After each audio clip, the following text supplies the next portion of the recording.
Praise lord అండి. దేవునికి మహిమ కలుగును గాక. చిన్న ప్రార్థన చేసుకుందాం. పరిశుద్ధ గొప్ప దేవా, నీకు స్తోత్రం, స్తుతి, మహిమ, ఘనత, ప్రభావం చెల్లించుకుంటున్నాం నాయన. ఈ సమయంలో తండ్రి ప్రభా నాయన, నీ ఆత్మను గురించిన సత్యాలు, అవును తండ్రి, కరుణించు ఆత్మ, విజ్ఞాపన ఆత్మ, నీ జీవాత్మను గురించిన సత్యాలు ప్రభానైనా మేము నేర్చుకుంటుండగా మాతోనే మాట్లాడండి ప్రభా. నిజముగా నీ సన్నిధిలో ప్రభా విజ్ఞాపనకర్తలను లేపండి. ఇదిగో తండ్రి, కరుణతో కరుణించే వారిని లేపమని వేడుకుంటూ యేసుక్రీస్తునామములో ప్రార్థనతో వేడుకుంటూ నన్ను నా మాటల్ని నీ పాదాల దగ్గర సమర్పిస్తూ యేసుక్రీస్తునామములో వేడుకుంటూ సమర్పిస్తున్నాం తండ్రి. ఆమేన్. ప్రైజ్ లార్డ్ అండి. దేవునికి మహిమ కలుగును గాక.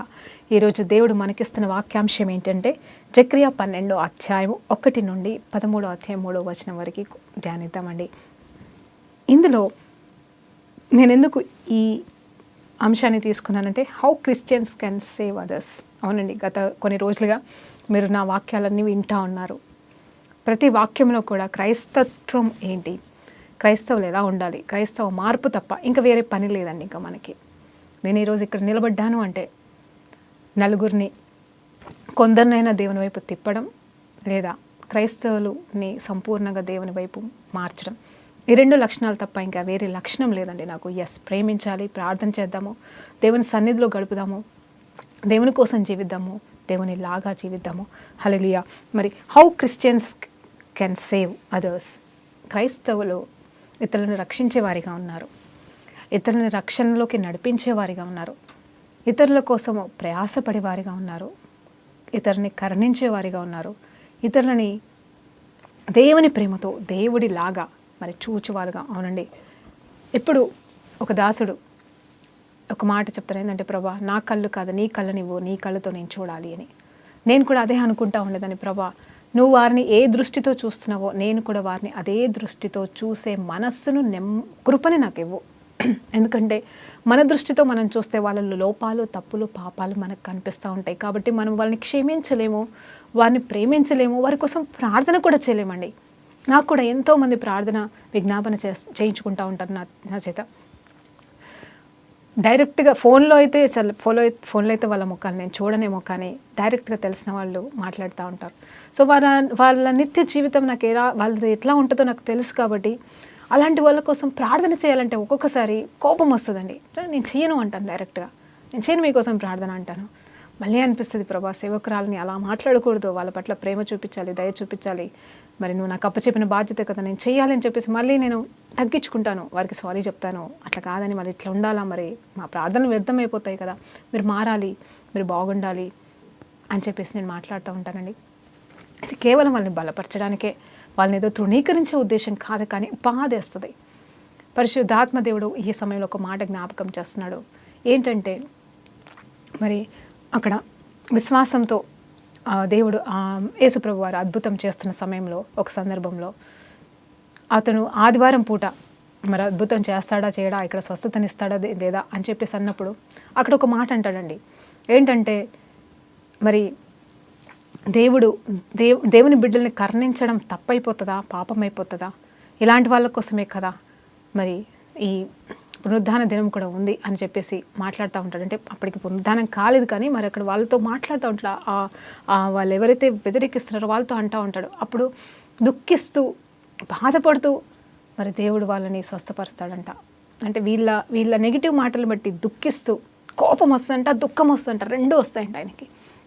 ఆ 2 ఒకటేసారి వచ్చి మరి దాన్ని బట్టి ఇంకేం చేయలేక కోపంతో, దుఃఖంతో మరి విడిపించవలసిన వాళ్ళనైతే విడిపించేసి దేవుడు కార్యమైతే చేస్తున్నాడు. వాళ్ళని బట్టి ఆగిపోవట్లేదు, వాళ్ళకి భయపడట్లేదు, వాళ్ళ వద్దన్నారని ఆగిపోలేదు. కానీ ఆయన మాత్రం వారి అపనమ్మకాన్ని బట్టి, వారు చేస్తున్న దూషణను బట్టి, వారు నిలబడుతున్న విధానాన్ని బట్టి దేవుడికి నచ్చక దుఃఖిస్తూ కోపగిస్తూ మరి ఇంకొక వ్యక్తికి విడుదల అనేది చేశాడని అక్కడ మాట్లాడుతుంది వాక్యం. నేనేమంటున్నానంటే మన జీవితంలో కూడా దుఃఖం ఉండొచ్చు, కోపం ఉండొచ్చు, కానీ చేయాల్సిన పని దేవుని ప్రేమ అయితే మనం ప్రకటించాలి. సో ఈరోజు క్రైస్తవులమైన మనము ఏ రీతిగా ఇతరులని రక్షించగలము, కాపాడగలము? ఒక్కరినైనా ఇద్దరినైనా నువ్వు దేవుని వైపు తిప్పుతున్నావా? ఒక్కరి కోసం అన్న అంగలారుస్తున్నావా? పోనీ నీ కుటుంబ సభ్యులు మరి వాళ్ళు ఏ రీతిగా ఉన్నారో, ఎలాంటి జీవితం జీవిస్తున్నారో వారిలో మార్పు కోసమన్నా నువ్వు ప్రయాసపడుతున్న వాళ్ళైతే వారితో పాటుగా ఏకమైపోయి నువ్వు కూడా లోకానుసరమైన జీవితాన్ని జీవిస్తున్నావా? ఈరోజు సరి చేసుకో. అయితే జకర్యా రాసిన 12వ అధ్యాయంలో it starts with a word called ఏంటంటే మనుష్యుల అంతరంగంలో జీవాత్మను సృష్టించిన యెహోవా సెలవిచ్చినదేమనగా అని ఆరంభిస్తున్నాడండి. మనుషుల అంతరంగములో జీవాత్మను సృజించిన జీవాత్మని మనుషుల అంతరంగంలో ఎవరిచ్చారంట అండి? ఈ ఆత్మని, జీవాత్మని ఎవరిచ్చారు? దేవుడే ఇచ్చి ఉన్నాడు. ఆయన ఏమని సెలవిస్తున్నాడు అంటే అనేది చూసి ఆ మాటలన్నీ కూడా ఈరోజు మనం ధ్యానించబోతున్నాం. ప్రాముఖ్యంగా మరి 1వ వచనంలో ఈ మాట రాయబడింది. నేనైతే ఈరోజు 8వ వచనం నుండి మరి 13వ అధ్యాయం వరకు నేను ధ్యానించాలని ఆశ కలిగి ఉన్నాను. అయితే ఇక్కడ చూసినప్పుడు జీవాత్మ అనేది మనకు తెలుసండి. జీవాత్మ అనేది దేవుడు ఏ రీతిగా ఇచ్చాడు? మనిషిని మరి ఆదాముని ముందుగా మట్టితో మరి ఒక శరీరముగా చెక్కి తన అరిచేతులతో మరి మట్టితో ఆయనని బొమ్మగా చేసి ఆ బొమ్మకి మరి ఏం చేశాడంటే జీవవాయును ఊదాడు. హల్లెలూయా, దేవునికి మహిమ కలుగును గాక. స్తోత్రమని. ఇంత గొప్ప దేవుడు ఏమిచ్చాడు తెలుసా అండి? జీవాత్మనిచ్చాడు. అప్పుడు ఆ వ్యక్తి దేవుని నాసికారంధ్రంలోకి వెళ్ళి ఊదబడినప్పుడు ఆ శ్వాస అనేది ఆయన శరీరంలోకి, ఆ బొమ్మలోనికి, హల్లెలూయా, ఆ శరీర ఆకారంలోనికి వెళ్ళినప్పుడు ఆ వ్యక్తి ఏమయ్యాడు? ఆ బొమ్మ, ఆ విగ్రహం లాంటిది, ఆ బొమ్మ ఏమైపోయిందంటే ఆ మనిషి దేవుడు చెక్కిన ఆ శరీర ఆకారంలో ఉన్న ఆ వ్యక్తి ఏమైపోయాడంటే జీవాత్మ అయ్యాడు. ఆ జీవాత్మకి దేవుడు ఆదామని, మొదటి ఆదామని పేరు పెట్టి ఉన్నాడు. హల్లెలూయా, దేవునికి మహిమ కలుగును. ఏమైపోయాడంటే జీవము కలిగిన ఆత్మ. అంటే అప్పుడు ఆదాము ఏమైపోయాడు? జీవాత్మ అయిపోయాడు. ఆత్మ ఎవరు ఇచ్చాడు? దేవుడు ఇచ్చాడండి. దాన్ని మనం భ్రష్టుపట్టేస్తున్నాం. ఆ జీవాత్మని అన్ని రకాలుగా ఇక ఏదైనా చెప్పొచ్చు, అది చెప్పుకుంటూ వెళ్తే మళ్ళీ ఒక్క మెసేజ్ అయిపోతుంది. కానీ ఏదేమైనా ఆత్మస్వరూపుడు మీకు ఈరోజు అర్థము చేయించును గాక అని కోరుకుంటున్నాను. అవునండి, ఆ జీవాత్మని మనము పాడు చేస్తున్నాము. మన వ్యసనాలతో మనకి ఇష్టానుసారమైన జీవితాన్ని జీవిస్తూ, శరీరాన్ని కుళ్ళిపెడుతూ, నల్లగొట్టేస్తూ, దీన్ని నాశనం చేస్తూ, విపరీతమైన తలంపులతో, భయంకరమైన వ్యభిచారపు తలంపులతో, క్రియలతో మనము మన జీవాత్మని, దేవుడిచ్చిన జీవాత్మని పాడు చేసుకుంటున్నామని. అలా ఉండకూడదని దేవుని పేరిట కోరుకుంటున్నాను. అయితే ఇక్కడ చూస్తే why Lord sees all these kinds of, ఎందుకు ఇవన్నీ చూసి కూడా దేవుడు ఎందుకు మౌనంగా ఉంటాడు అనేది చూస్తే నేను ఒక్కటే అనుకుంటున్నాను, దేవుడు ఎప్పుడు కూడా మౌనంగా ఉండడండి. మరలా చెప్తున్నాను, ఆయన ప్రేమ గొప్పది. ఏంటంటే ఆయన ఇవన్నీ భరించుకుంటూ, ఆయన ఇవన్నీ చూస్తూ ఆయన ఏమైనా చేయాలి అంటే మౌనంగా ఉన్నాడని మనం అంటాం కదా, మౌనంగా ఉండడండి. మౌనంగా ఉంటాడు. ఎందుకు ఉంటాడు తెలుసా? మౌనంగా ఉండకుండా ఆయన ఏమైనా చేయాలంటే వచ్చేది మన పైన నాశనం, సర్వనాశనం. ఆల్రెడీ మనం మాట్లాడుకున్నాం గతంలో, మళ్ళీ చెప్తున్నాను. మరి నోహా కాలంలో ఎట్లయితే నాశనం చేశాడో అట్లా నాశనం చేయాల్సి వస్తుంది. కానీ అది దేవుడు అనుమతించడు కూడా. ఎందుకంటే ఆయన ప్రతి వ్యక్తి కోసం ప్రాణం పెట్టాడు. ప్రతి ఒక్క బిడ్డను రక్షించాలి. ఎట్లా రక్షించాలి అని మరి ఆయన ఇప్పుడు ఖాళీగా కూర్చొని లేడండి. నా పని అయిపోయింది కదా అని చెప్పేసి, ఇప్పుడు నా పని అయిపోయింది అనుకో, ప్రశాంతంగా కూర్చుంటాను 2-3 రోజులు, దీని గురించి ఆలోచించకుండా ఉంటాను. ఒక పని గురించి, అయిపోయిన పని గురించి అసలు మనం ఆలోచించాం. కానీ మన తండ్రి యేసు ప్రభు వారు ఏ తండ్రి కుడిపార్శ్వన కూర్చొని ఏం చేస్తున్నాడంటే, ఇదిగో ప్రభా, నేను చేసిన నా బలియాగము, నేను చేసిన ఈ గొప్ప కార్యము, ఇదిగో నా మహిమను విడిచి నేను భూలోకానికి వెళ్ళేసి వచ్చి చేసిన ఆ గొప్ప మరి ఆ యజ్ఞానికి మరి సూచనగా మరి నువ్వు కార్యములు జరిపించయ్యా, అయ్యో ఒక్కరు నశించకూడదు, నా రక్తం వ్యర్థం కాకూడదు, ఇదిగో నేను ప్రతి ఒక్క బిడ్డ కోసం, ఇదిగో ఆ బిడ్డ ఈ బిడ్డ అని తేడా లేకుండా ప్రతి బిడ్డ కోసం నేను మరణించానే అని చెప్పేసి అక్కడ తండ్రి కుడిపార్శ్వన కూర్చొని మరి ఆయన అంగలారుస్తున్నాడు, ప్రార్థన చేస్తున్నట్టుగా మనకి తెలుసు కదండి. Is praying for us. కాబట్టి ఆయన మౌనంగా ఉండలేదండి. ఆయన ఎందుకు చూస్తూ కూర్చున్నాడంటే, ఇదిగో రక్షించబడిన మన కోసం ఆయన రక్షణకర్తగా వచ్చినాడు, మనల్ని రక్షించాలని కోరుకుంటున్నాడు ఇంకా రక్షణ లేని వారికి. కానీ మౌనంగా ఉంటాడు. ఎందుకంటే ఆ రక్షణ కార్యము మన ద్వారా, కనీసం క్రైస్తవుల ద్వారా ఇతరులకన్నా అందాలి, క్రైస్తవులు మారాలి, ఆ సత్యం తెలుసుకోవాలని ఆయన మౌనంగా ఉండే ఆయన మన కోసం విజ్ఞాపన చేస్తున్నాడండి. ఆ సత్యాన్ని మనం గ్రహించాల్సిన వారంగా ఉన్నామండి. అయితే 2వ వచనం నుండి 6వ వచనం చూస్తుంటే అక్కడ ఎలా అంటే, దేవుడు ఎలా తన బిడ్డలకి ఎలా సపోర్ట్ చేస్తున్నాడు, తన బిడ్డల పక్షాన ఎలా నిలబడుతున్నాడు అనేది వర్ణించడం అనేది జరిగింది. అదే 7వ వచనం చూస్తే, 7వ వచనంని ధ్యానిస్తే, ఐ విల్ ప్రొటెక్ట్ ఫస్ట్ యూదా అంటున్నాడు. నేను యూదా వారిని ఫస్ట్ కాపాడుతాను, వారిని నేను సంరక్షిస్తాను. అవునండి, ఆ టైంలో జరుగుతున్న యుద్ధాలని బట్టి, ఆ టైంలో జరుగుతున్న పరిస్థితులను బట్టి యూదాని నేను ఫస్ట్ రక్షిస్తాను, కాపాడుతాను. అంత మాత్రమే కాదు, తర్వాత యెరూషలేమును కూడా నేను కాపాడుతాను అంటున్నాడు. అంటే ఇప్పుడు దీన్ని మనం ఎట్లా తీసుకోవచ్చు అంటే, ఫస్ట్ క్రైస్తవులని మనల్ని కాపాడుతున్నాడండి. అలాగే అన్యులని కూడా కాపాడుతానని దేవుడు వాగ్దానం చేస్తున్నాడు. అయితే ఇప్పుడు మరి ఒక్కొక్క వచనాన్ని మనం ధ్యానించుకుంటూ వెళ్దామండి దేవుని నామంలో. మరి 8వ వచనం చూద్దాము. యెహోవా యూదా వారిని మొదట రక్షించును, ఆ కాలమున యెహోవా యెరూషలేము నివాసులకు సంరక్షకుడిగా నుండును. ఆ కాలమున వారిలో శక్తిహీనులు దావీదు వంటి వారగుదురు, దావీదు సంతతి వారు దేవుని వంటి వారగుదురు, జనుల దృష్టికి యెహోవా దూతల వంటి వారిగా ఉందురు. చూడండి ఇక్కడ ఎంత మంచి మాట చెప్తున్నాడు. ఆ కాలంలో అంటే ఇప్పుడు ఈ కాలంలో, ఇప్పుడు ప్రెసెంట్ అండి. ఇప్పుడు ఈ వాక్యము మనకి డైరెక్ట్గా మనతో మాట్లాడుతుందంటే క్రైస్తవులని దేవుడు మారుస్తాడు, అన్యులని దేవుడు మారుస్తాడు. శక్తిహీనులు బలహీనులు అంట బలవంతులు అవుతారు, దావీదు లాంటి వాళ్ళు అవుతారు. దావీదు ఎంతటి బలవంతుడండి! ఆయన ఎంతటి బలవంతుడంటే ఆయన చిన్నవాడే, బలము లేనివాడే, శక్తి లేనివాడే, కానీ దేవుని యందు బలము పొందుకున్నవాడు. నా బలము యెహోవా యందు ఉంది, నా కొండ, నా కోట, నా బలము, నా దుర్గము, నా శైలము దేవుడే అని చెప్పేసి దేవుని యందు దేవుణ్ణి ఆశ్రయించిన ఈ దావీదు చెప్పినట్టుగా మనం చెప్పగలిగే ధైర్యము, బలము, బలవంతులముగా మనం మార్చబడతామంట. దావీదు సంతతి వారు దేవుడి వంటి వారు అవుతారంట. చూడండి, దేవునితో పోల్స్తున్నాడు. అంటే శక్తిహీనులు దావీదులాగైతే దావీదు లాంటి వాళ్ళు, ఆల్రెడీ దావీదులాగా ఉన్న మనలాంటి వాళ్ళు అంటే భక్తిపరులు ఏమైపోతారంట అంటే చూడండి, మరే దేవుని దూతలాగా దేవునిలాగా అయిపోతారంట. చూడండి, అంత గొప్ప మార్పు అనేది రాబోయే కాలంలో మన జీవితాల్లో మన కాలంలో రాబోతుందని దేవుడు చెప్తున్నాడు. తర్వాత దావీదు సంతతి వారిని, యెరూషలేము వారిని అందరినీ కూడా దేవుడు ఏం చేస్తున్నాడంట, ఇదిగోండి కరుణ నొందించు ఆత్మచేతను, విజ్ఞాపన ఆత్మచేతను నేను వారిపైన కుమ్మరించగా వారు తాము పొడిచిన వారి మీద దృష్టి ఉంచి ఎవడు తన కుమారుడి కోసం అంగలార్చును ఆ రీతిగా అంగలార్చరంట. ఇక్కడ దీని అర్థం ఏంటి తెలుసా అండి? వచనము మరి 13, 14 వచనాలు మనం ధ్యానించినప్పుడు అక్కడ ఏమని చెప్తున్నాడంటే, ఇదిగో దావీదు సంతతి వారు, యెరూషలేము సంతతి వారు అంటే మనము క్రైస్తవులమైన మనకి దేవుడు ఏమి ఇవ్వబోతున్నాడంటే కరుణించు ఆత్మ, అలాగే విజ్ఞాపన ఆత్మని ఇవ్వబోతున్నాడంట.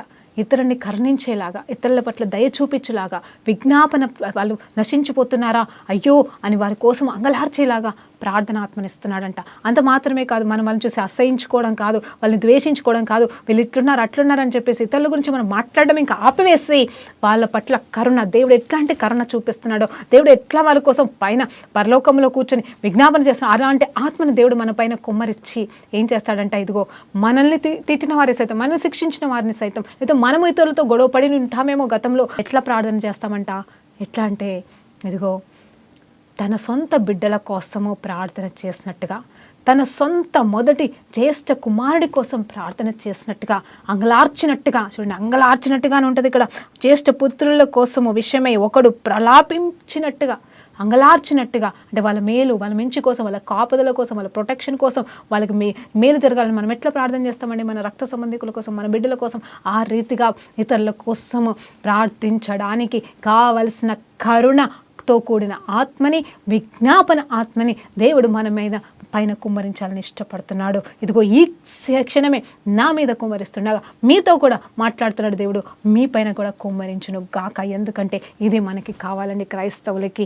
ఎంతసేపు వీళ్ళని వాళ్ళని దూషణలు, అవునండి 1 పేతురు రాసిన పత్రిక 3వ అధ్యాయం 9వ వచనం అనుకుంటాను, క్లియర్గా రాయబడుతుంది ఏంటంటే, సమాధానమునకును ఆశీర్వాదమునకు మాత్రమే మనం పిలువబడ్డాం. సమాధానంగా ఉండుటకు, ఆశీర్వాదాలు పొందుకున్నటకు మాత్రమే మనం పిలువబడ్డామే. కాబట్టి దూషించుట మాని, హల్లెలూయా, దూషించుట మాని దీవించండి అని చెప్తున్నాడు దేవుడు. ఒక్కరినొక్కరిని దీవించుకోండి, ఒక్కరినొకరు ప్రేమించుకోండి, ఒక్కరినొకరు ఆశీర్వదించుకోండి. ఇక అయిపోయింది చాలు, దూషించుకున్నది చాలు, శపించుకున్నది చాలు, తిట్టుకున్నది చాలు. కానీ ఒకరి పట్ల ఒకరు కరుణ కుమ్మరించుకుంటూ, ఒకరి పట్ల ఒకరు విజ్ఞాపన ప్రార్థన చేసుకుంటూ మరి సమాధానంగా జీవించాల్సిన సమయం వచ్చి ఉన్నది. ఆ ఐక్యతని మనము పొందుకోవాలి, క్రైస్తవులమైన మనం పొందుకోవాలి. మన ద్వారా ఇతరులు పొందుకున్నప్పుడే దేవుడు చెప్తున్న మాట ఏంటంటే సాతాను రాజ్యాలు కూలిపోతాయి. ఐక్యత అండి, మన ఐక్యత వల్ల సాతాను రాజ్యాలు మనం జయించగలం. హల్లెలూయా, దేవునికి మహిమ కలుగును గాక. తర్వాత చూస్తే ఇక్కడ చూడండి ఎలాంటి మాటలు ఉన్నాయంటే, ఇక్కడ తర్వాత వచనాలు చూస్తే ఇదిగో వాళ్ళు ఎట్లా ప్రలాపింతారు అని చెప్పేసి, దేశవాసులందరూ ఏక కుటుంబంగాను ఆ కుటుంబముగా చూడండి, దేశవాసులందరూ ఏ కుటుంబమునకు ఆ కుటుంబముగా ప్రలాపింతురు. దావీదు కుటుంబీకులు ప్రత్యేకముగాను, వారి భార్యలు ప్రత్యేకముగాను, నాతాను కుటుంబీకులు ప్రత్యేకముగాను, వారి భార్యలు ప్రత్యేకముగాను, మరి లేవి కుటుంబీకులు ప్రత్యేకముగాను వారి భార్యలు ప్రత్యేకముగాను షిమి కుటుంబీకులు ప్రత్యేకముగాను వారి భార్యలు ప్రత్యేకముగాను మిగిలిన వారిలో ప్రతి కుటుంబము వారు ప్రత్యేకముగాను వారి భార్యలు ప్రత్యేకముగాను ప్రలాపింతురు. ఇక్కడ ఏడ్చుడు కాదండి, ఏదో అయిపోయిందని ఏడవడం కాదు, కానీ ఇక్కడ నష్టం జరిగిందని ఏడవడం కాదు, కానీ ఇతరుల కోసము భారమైన ఆత్మ పొందుకొని, కరుణాత్మను పొందుకొని, విజ్ఞాపన ఆత్మను పొందుకొని వారు నశించకుండా మరి వాళ్ళు వెలుగు రాజ్యంలోకి రావాలని, దేవుని రాజ్యంలో వారికి స్థానం రావాలని, వారు అడుగు పెట్టాలని, అంధకార దుష్ట రాజ్యంలోకి వెళ్ళి వాళ్ళు విడిపించబడాలని, ఈ లోక దేవత నుండి వారు విడిపించబడాలని, మరి ఎలా అంట కుటుంబాలుగా, ఏ కుటుంబంకి ఆ కుటుంబం, ఏ సంఘానికి ఆ సంఘమే కావచ్చు, ఏ గుంపుకి ఆ గుంపు.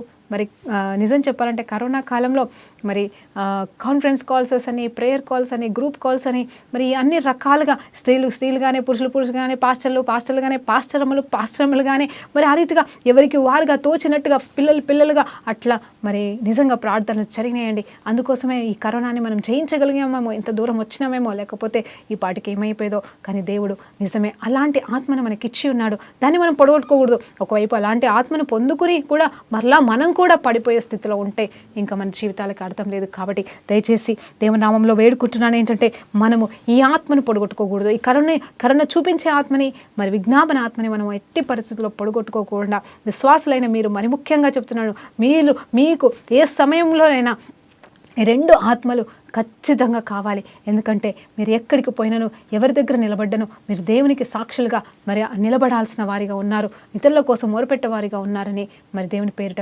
వేడుకుంటున్నాను.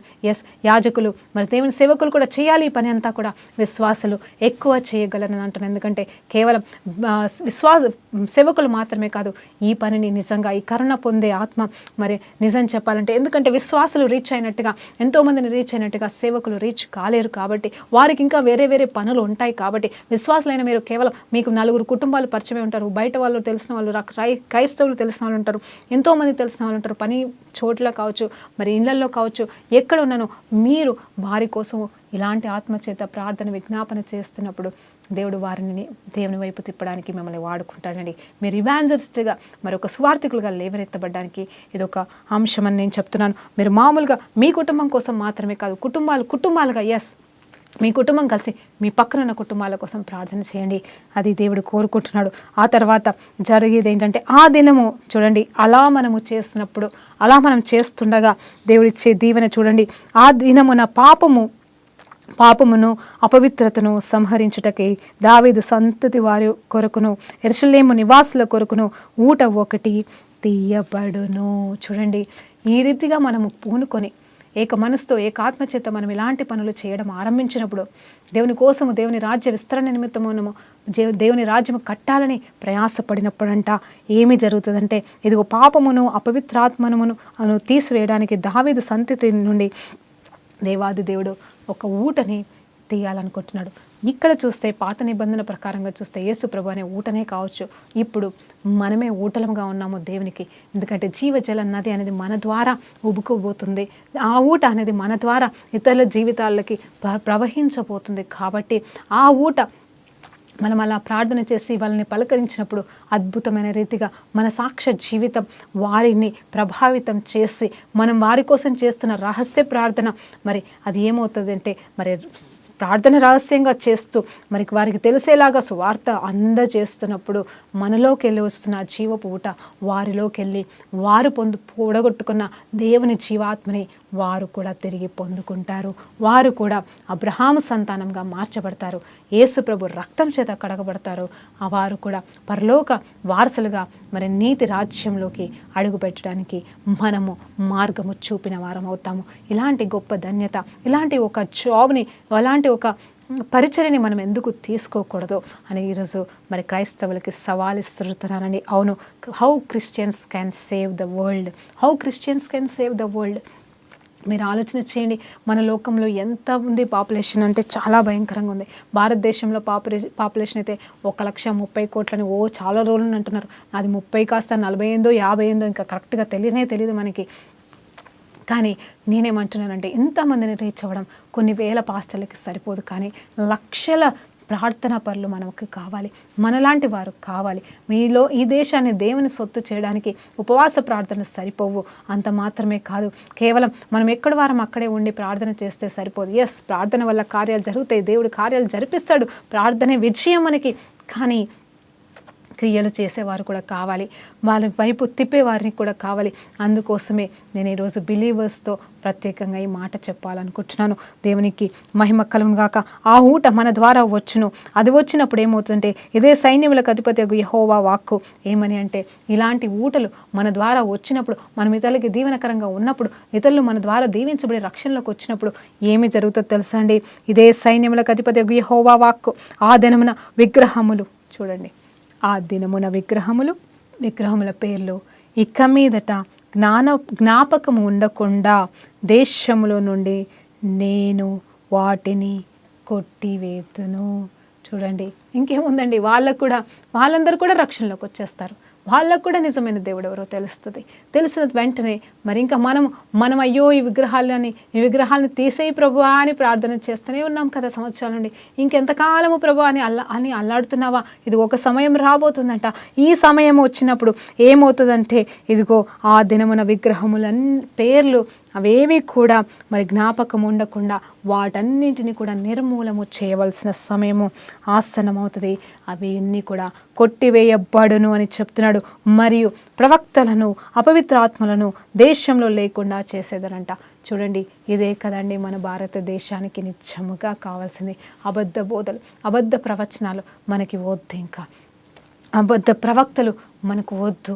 కానీ మనకి సత్యస్వరూపైన ఆత్మదేవుని నిజ స్వార్థను ప్రకటించే వారు లేవాలా, వారి ద్వారానే కార్యములు జరుగుతాయి. అంత మాత్రమే కాదు, అపవిత్ర ఆత్మలు కూడా నిజమండి. నేను ఇక్కడ ప్రవక్తలంటే మీరు ఆలోచన చేయండి, మంచి ప్రవక్తల గురించి నేను మాట్లాడట్లేదు, కానీ అంటే దేని పడితే దాన్ని దేవుడని చూపిస్తూ పరిగెత్తిస్తున్న మనుషులను గురించి నేను మాట్లాడుతున్నాను. అంటే ఇంకా దేవుని నుండి కాని మాటలు ఎవరైతే మాట్లాడతారో అలాంటి వాళ్ళని దేవుడు తీసేస్తాడంట కంప్లీట్గా.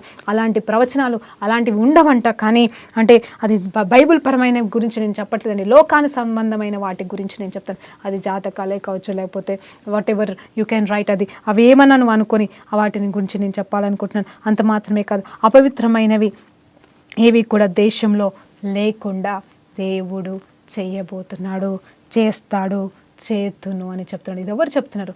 యెహోవా దేవుడు చెప్తున్నాడు. సైన్యములకు అధిపతి యెహోవా సెలవిచ్చినదే మనగా అని, ఇదిగో నేను ఒక ఊట ఇవ్వబోతున్నాను, ఆ ఊట తీయబడను. అప్పుడు ఏమి జరుగుతుంది అంటే, ఇదిగో సైన్యములకు అధిపతి యెహోవా వాక్కు, ఆ దినమున విగ్రహములను పేర్లు ఇక మీదట గుర్తుకుంచకుండా జ్ఞాపకమునకు తెచ్చుకోని ఇవ్వకుండా వాటినన్నింటినీ నిర్మూలము చేశాట. అట్లాంటి ఒకటి ఉంటాయని కూడా ఎవరికి తెలియకుండా చెబుతున్నాడు.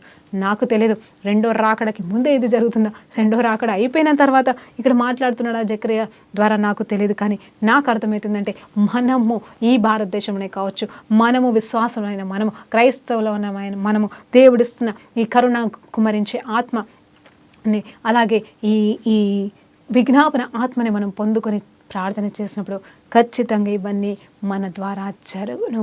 ఇంకా వదిలిపెడదామండి, పాతదాన్ని విడిచిపెడదాం. పాత ఆలోచనలు, పాత తలంపులు, పాత విధానాలు అన్నీ విడిచిపెట్టి, దేవా మా జీవితాన్ని నీకు అర్పిస్తున్నాం, నీ కొరకు సాగిల పడుతున్నామయ్యా, నీలాగా మేము జీవించాలి, నీలాగా మేము బ్రతకాలి అని చెప్పేసి సమర్పించుకునే జీవితాన్ని దేవుడు మన నుండి కోరుకుంటున్నాడు.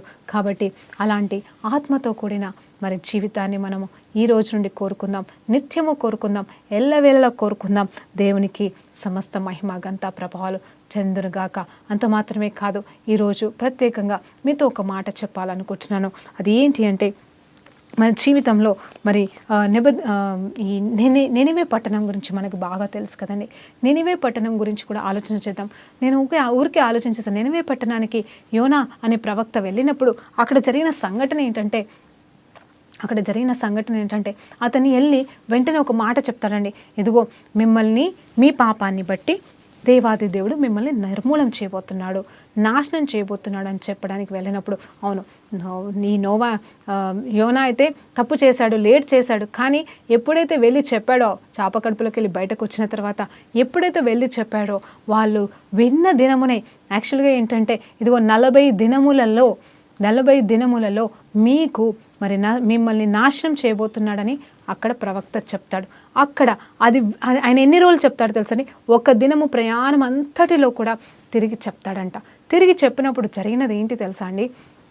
ఒక దినము ప్రయాణం అంతట్లో తిరిగి చెప్పినప్పుడు అక్కడ అధికారిగా ఉన్న రాజు, ఆ రాజుకి వినబడి అయ్యో అవునా అని చెప్పేసి వెంటనే తను తగ్గించుకొని అందరినీ పిలవనంపించి, పశువులకు కూడా నీళ్లు పోయొద్దు, తిండి పెట్టకండి, చిన్నపిల్లలేమో పెద్దలేమో అందరం కూడా దేవుని సన్నిధిలో అంగలాడతాము, ఆ దేవుడు మనల్ని కరుణించనేమో, మనసు మార్చుకోనేనేమో అని చెప్పేసి నినివేలండి పాపపు జీవితం జీవిస్తున్న వారే, భయంకరమైన వారే ఈ మాటను పొందుకొని వాళ్ళు ఏం చేశారంటే వెంటనే ఫస్ట్ దినమే అంగలార్చారు, ఫస్ట్ దినమే పాపాలు ఒప్పుకున్నారు. వెంటనే నేను అనుకుంటున్నా 40 రోజుల దాకా రాలేదు, 40 రోజులు కాకముందుగానే మరి వెంటనే దేవాది దేవుడు వారిని క్షమించినాడు. సరే, ఆ తర్వాత యోనాకి కోపం వచ్చేసి ఆయన అలగడం, నన్ను చంపేయమనడం, అది రెండో విషయం. కానీ చివరికి వచ్చేసరికి దేవుడు నినివే పట్టణం గురించి ఒక మాట అంటున్నాడు. ఏంటంటే, ఇదిగో వీరికి కుడికి ఎడమకి తేడా తెలియదే, కుడికి ఎడమకి తేడా తెలియని ఈ నా ప్రజలు అంటే నినివే పట్టణస్థులు దేవుని ప్రజలా అంటే నిజంగా కానే కాదు. కానీ ఆయన చేత రూపించబడిన ప్రతి ఒక్కరు కూడా ఆయన బిడ్డలేనండి. కానీ కొన్ని పరిస్థితులను బట్టి దేవుడు కొంతమందిని మరి ప్రత్యేకంగా ఎన్నుకున్నాడు ఆ జనాన్ని, మిగతా వాళ్ళని కాపాడడానికి. అంతే తప్పించి అది ఇంకేమీ కాదు. అందరూ ఆయన చేత రూపించబడిన వారే, అందరూ కూడా దేవుని జీవాత్మను పొందుకున్న వారే, అందరూ కూడా తల్లి గర్భంలో దేవాది దేవుడి చేత చెక్కబడిన వారే. కానీ అది ఏ మిషన్ వలనో, ఏ డాక్టర్ల వలనో, ఏ మందుల వలనో ఆ రూపం అనేది రావట్లేదండి, ఆ విత్తనం అనేది పడట్లేదండి. అదంతా కూడా దేవుడు జీవాత్మగా ఇస్తున్నాడు. అందుని బట్టి దేవునికి మహిమ కలుగును గాక. ఆయన బిడ్డలంటే ఆయన ఎంత ప్రేమిస్తున్నాడో అలాగే అదే ప్రేమతో మనం కూడా ప్రేమించి, ఇదిగో నినివే పట్టణాన్ని సైతం దేవుడు వారి గురించి ముందు చెప్పిన సాక్ష్యం వెంటనే మార్చుకున్నాడు. ఎట్లా మార్చుకున్నాడంటే, ఇదిగో కుడికి ఎడమకి తేడా తెలియని నా ప్రజల్ని రక్షించుట నాకు న్యాయమే అని అక్కడ యోనాతో చెప్తున్నాడు. దేవునికి మహిమ కలుగును గాక. ఒక్కరోజు తిరిగి వాళ్ళ పాపాల గురించి చెప్పినప్పుడు, పాపాల గురించి అనే కాదు, మిమ్మల్ని నాశనం చేయబోతున్నాడని చెప్పాడు. అంతే, ఇంకా వాళ్ళు వెంటనే సాగిలపడ్డారు. అట్లనే మనం కూడా ఎవరికితో మరి ఇప్పుడున్న ఈ దేశంలో, ఈ భారతదేశంలో అలా వెళ్ళి చెప్పడానికి లేకపోవచ్చు. కానీ మన రహస్య ప్రార్థన, ఈ కరుణించే ఆత్మ పొందుకొని మనం వారి కోసం విజ్ఞాపన చేసినప్పుడు వారి జీవితాలు మార్చబడం కాక, వారి బండ హృదయాలు మరి మాంసం ముద్దగా మార్చబడి, దేవుడు అంటున్నాడు మనం ప్రార్థన చేస్తున్నప్పుడు ఖచ్చితంగా వారికి నూతన ఆత్మని మనం కాదండి ఇచ్చేది, దేవుడే ఇస్తాడంట. నిజం చెప్పాలంటే, నా పూర్ణ ఆత్మతో, నా పూర్ణ హృదయంతో నేను వారిని రక్షించదను, నా నిబంధనను వారితో నేను చేసదనని చెప్తున్నాడండి ఒక అధ్యాయంలో. నాకు ఆశ్చర్యం వేసింది. మనమేదో చేయడం కాదు, వారు పూర్ణ ఆత్మతో రక్షించబడడం కాదు, దేవుడే పూర్ణ ఆత్మతో తన పూర్ణ మనస్సుతో వారందరినీ తన నిబంధనతో మరి వారిని ఆకర్షించి వారిని రక్షిస్తానని చెప్పేసి చెప్తున్నాడు. అలాంటి కార్యము జరగాలంటే క్రైస్తవులమైన మనము మెలుకుతో ఉండి ప్రార్థనాత్మచేత నింపబడి దేవుని కోసం ఎదురు చూడవలసిన వారిగా ఉన్నాము. ప్రార్థన చేసుకుందామండి. పరిశుద్ధ గొప్ప దేవానికి స్తోత్రం, స్తుతి, మహిమ, ఘనత, ప్రభావం చెల్లించుకుంటున్నాం రాజా. ఈ సమయంలో తండ్రి ఉన్న పాటన మీ పాదాల దగ్గరకు వచ్చేటకు మీరు మాకు ఇచ్చిన ఈ ధన్యతకై వందనాలు ప్రభా. ఇదిగో తండ్రి ప్రభా, వాక్యాన్ని విన్న ప్రతి బిడ్డను మీరు దీవించి ఆశీర్వించండి. ప్రార్థనాత్మతో పాటుగా నేను విజ్ఞాపన ఆత్మని, అలాగే కరుణించే ఆత్మని, ఇదిగో నా తండ్రి నీ జీవాత్మ పొందుకున్న ప్రతి బిడ్డల కోసం ప్రార్థించే ఆత్మచేత మమ్మల్ని నింపి మీరే సమస్త మహిమ, ఘనత, ప్రభావం పొందుకోలాగా ప్రతి బిడ్డను దీవించి ఆశీర్వించి, ఇదిగో మా దేశంలో ఉన్న ప్రతి విధమైన వ్యతిరేకతని నీ నుండి కానివి ఏవైతే ఉన్నాయో వాటన్నింటినీ తొలగించి మీరే మహిమ పొందుకొని మా దేశాన్ని మీ సొత్తుగా చేసుకోమని యేసుక్రీస్తు నామములో ప్రార్థన వేడుకుంటూ సమర్పిస్తున్నాం తండ్రి. ఆమేన్. ప్రైజ్ లార్డ్ అండి. దేవునికి మహిమ కలుగును గాక.